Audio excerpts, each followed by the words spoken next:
Hello friends, तर थंडीचा season सुरू झालेला आहे आणि मार्केटमध्ये एकदम ताजी ताजी मेथी यायला लागलेली आहे। तर मेथी ही थंडीत एकदम प्रकृतीसाठी चांगली असते आणि ती बॉडीला हीट देण्यासाठी खूप उत्तम असते। तर आपण विंटर स्पेशल मध्ये आज बघणार आहोत मेथीची भाजी आणि मकईची रोटी। हे दोन्ही गरम प्रकृतीचे असल्यामुळे हे तब्येतीला खूप उत्तम असतात आणि हे पौष्टिकही तितकेच असतात। चला तर मग आपण पटकन ह्याची कृती आणि साहित्य बघायला घेऊ। तर मेथीची भाजी बनवण्यासाठी मी इथे मेथीची जुडी घेतलेली आहे। तिला मी स्वच्छ साफ करून 3-4 वेळा पाण्याने ती धुवून घेतलेली आहे आणि असं त्याचं पाणी गळून जाण्यासाठी मी त्याला चाळणीमध्ये ठेवलेली आहे। तर आता एक 15-20 मिनिटं झालेली आहे चाळणीमध्ये ठेवून, त्याचं पाणी निघून गेलेलं आहे। तर आपण आता ही बारीक चिरून घेऊया आणि मग बाकीचं साहित्य आणि कृती बघायला घेऊ। तर आता आपण मेथी बारीक कापून घेतलेली आहे। तर आता मेथीची भाजी आपण फोडणीला घालतोय। तर पहिले आपण कढईत तेल घेतलेलं आहे, आपलं तेल गरम झालेलं आहे। त्यात आपण मिरच्या घालतो।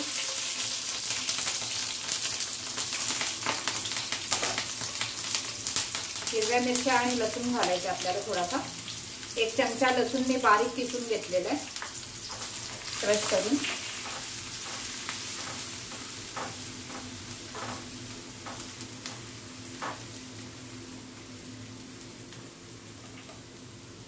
त्याचबरोबर मी घालणार आहे 1 मोठा कांदा बारीक चिरलेला।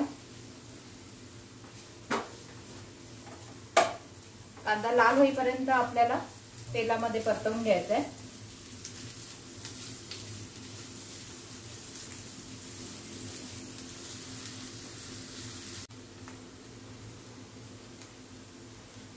आपल्याला कांदा एकदम लाल नाही करायचा आहे, हलकासा लाल झाला आणि थोडा नरम झाला की लगेचच आपण ह्याच्यात मेथीची भाजी घालणार आहोत।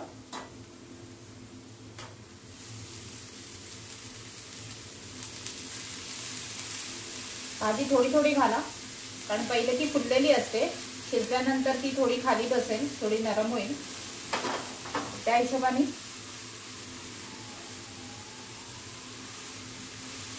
भाजी घालून अशी हलक्या हाताने परतवा तिला,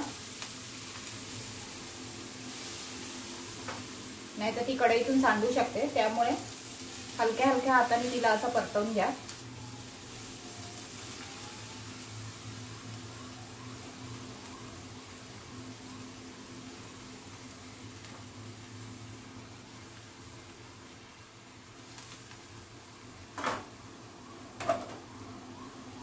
आणि मग उरलेली भाजी घाला तुम्ही।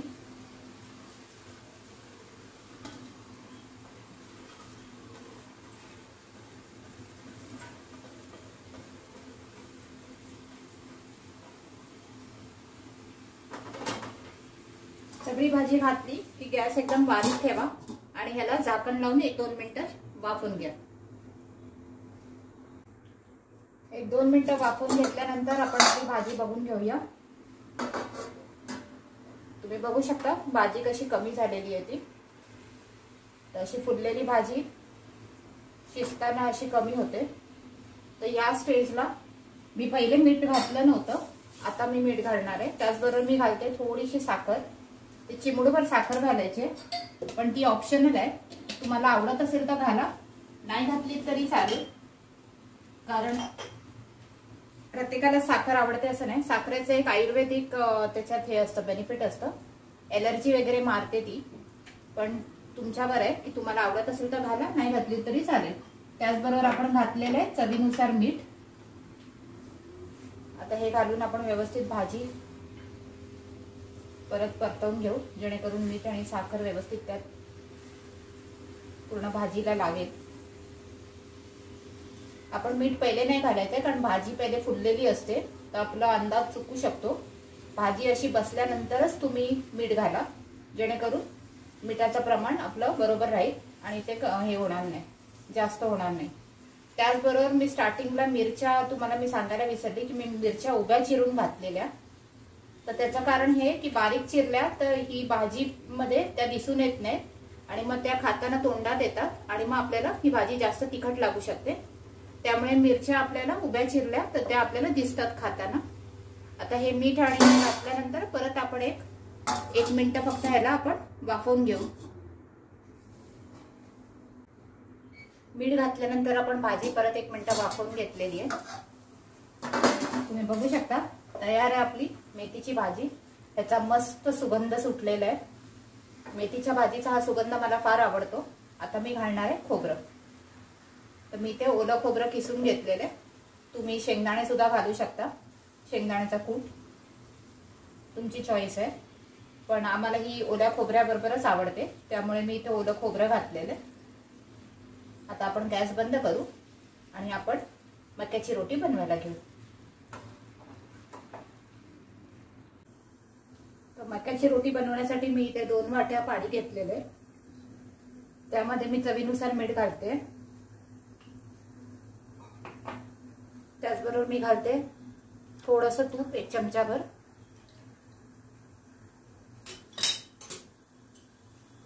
आता हे पाणी उकळायला द्यायचंय. उकळलं की मग आपण ह्याच्यात मक्याचं पीठ घालू. आता आपलं पाणी उकळायला लागलेलं आहे. आपण ह्याच्यात मक्याचं पीठ घालून घेऊ. तर मी इथे 2 वाट्या मक्याचं पीठ घेतलेलं आहे. पीठ घातल्यावर आपल्याला लगेचच हे असं चमच्याने व्यवस्थित मिक्स करून घ्यायचंय. आपण जसं तांदळाच्या भाकरीसाठी करतो तसंच आपल्याला ह्याच्यासाठी करायचंय.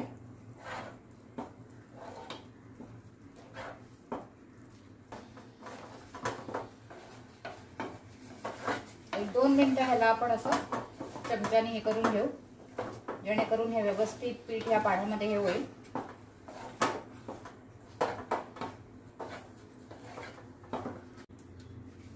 पीठ आपण व्यवस्थित पाण्यामध्ये हे करून घेतलेलं आहे, काढून घेतलेलं आहे.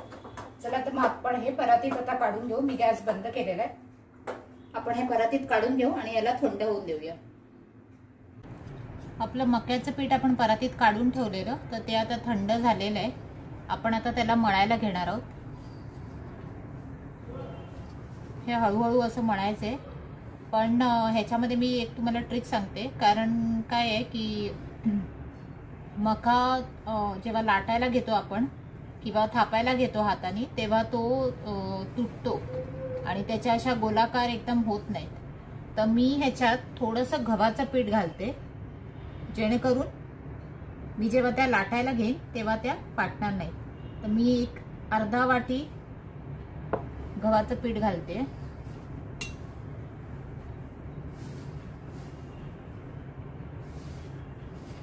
आपण 2 वाटी मक्याचं पीठ घेतलेलं, त्याच्यामध्ये मी अर्धा वाटी गव्हाचं पीठ घेतलेलं आहे. आता आपण ह्याला व्यवस्थित मळून घेऊया. तर मळताना तुम्हाला लागेल तसं थोडं थोडं पाणी ऍड करा. अशा पद्धतीने थोडं थोडं पाणी घालून आपण ह्याला व्यवस्थित तसं चांगलं मळून घेणार आहोत. आपला डव चांगला मळून झालेला आहे. आता आपण ह्याच्यात थोडं थोडं तेल घालूया आणि तेलामध्ये सुद्धा ह्याला चांगलं आपण मळून घेऊया.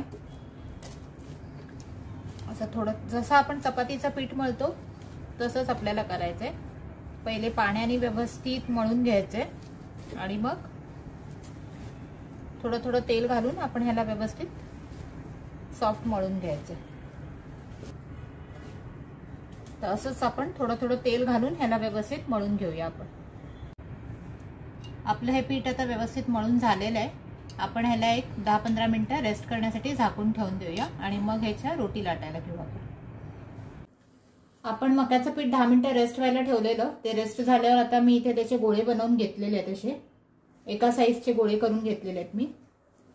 तर इथे पोलपाटावर तुम्ही बघू शकता, मी इथे ताटात थोडं पीठ असं स्प्रिंकल करून ठेवलेलं आहे, जेणेकरून आपण जेव्हा ह्याच्यावर लाटून ठेवू तेव्हा ते चिकटणार नाही.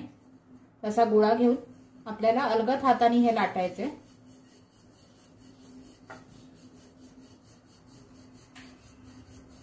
एकदम अलगद हाताने लाटा आणि पुन्हा ह्याला मध्ये मध्ये मी मैदा घेतलाय. तुम्ही मक्याचं पीठ सुद्धा घेऊ शकता किंवा तांदळाचं पीठ सुद्धा घेऊ शकता, हरकत नाहीये. आणि आपल्याला ह्याला एकदम अलगद हाताने लाटायचंय, जेणेकरून हा फाटणार नाही.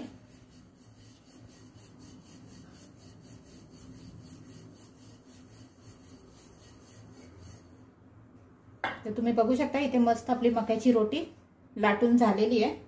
ती आपण या ताटामध्ये ठेवू. आणि त्याच्यावर थोडंसं पीठ घालूया, कारण आपण बाकीच्या जेव्हा त्याच्यावर ठेवू तेव्हा ते चिकटणार नाही.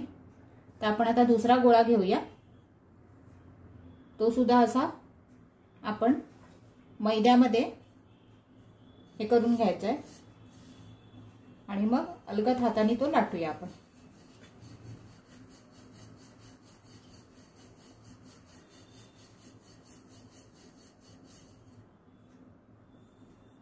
तसं मध्ये मध्ये थोडं पिठाने ह्याला डस्ट करत राहा, जेणेकरून हे फाटणार नाही, कारण हे पीठ खूप सॉफ्ट असतं, ते पटकन फाटायला लागतं आणि त्याचे कॉर्नर्स वगैरे सुद्धा पटापट हे होतात.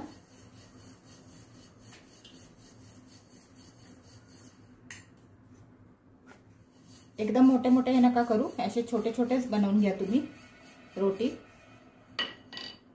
हा दुसरा सुद्धा आपला तयार झालेला आहे. आपण असेच हे बाकीचे सुद्धा लाटून घेऊ आणि मग हे भाजायला घेऊया. आपण मकई रोटी लाटून घेतलेल्या आहेत, आपण या भाजायला घेऊ. तर मी तवा ठेवलेला आहे, तवा आपला गरम झालेला आहे, त्याच्यावर मी मकई रोटी टाकून घेते.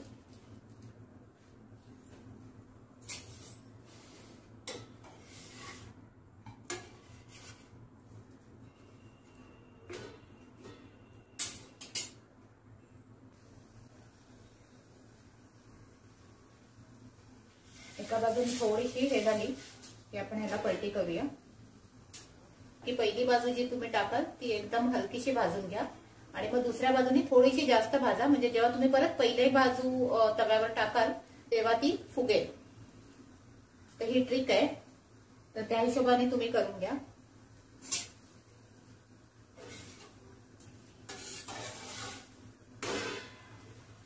तुम्ही बघू शकता आपली मक्याची रोटी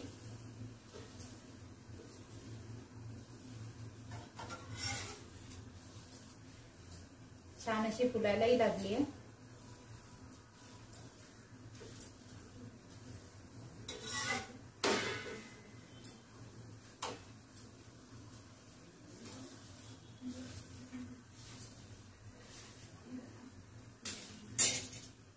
आता आपण ह्याला थोडंसं तूप लावूया. तूप लावल्याने मक्याची रोटी अजून छान होते.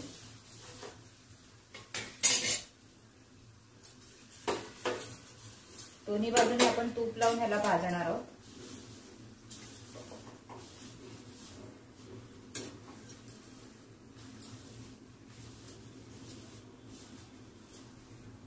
ही आपण काढून घेणार आहोत. आपण आता दुसरी रोटी टाकूया. ती सुद्धा आपल्याला तशीच पहिली आपण जसं केलं, एका बाजूनी कमी एका बाजूनी जास्त हे करून घ्यायची आहे.